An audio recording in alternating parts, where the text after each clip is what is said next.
আউযু বিল্লাহি মিনাশ শাইতানির রাজিম। বিসমিল্লাহির রহমানির রহিম। তাদউ মান আদবারা ওয়া তাওয়াল্লা।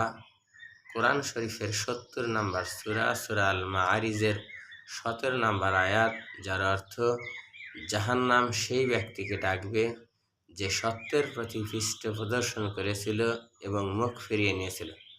অর্থাৎ দুনিয়াতে আল্লাহর দেওয়া অসংখ্য নেয়ামত ভোগ করার পরেও যে ব্যক্তি আল্লাহকে অস্বীকার করেছে, আল্লাহর হুকুম আহকাম মানে নাই, হালাল হারাম যাচাই বাছাই করে নাই, সত্য মিথ্যা যাচাই বাছাই করে নাই, নিজের ইচ্ছা মাফিক স্বাধীন মতো পাপের পাল্লাকে ভারী করেছে, জাহান্নাম সেই ব্যক্তিকে ডাকবে। আল্লাহ পাক আমাকে আপনাকে জাহান্নাম যেন না ডাকে, আমরা যেন আল্লাহর হুকুম আহকাম মেনে চলতে পারি। আল্লাহ সেই তৌফিক দান করুক। আমিন।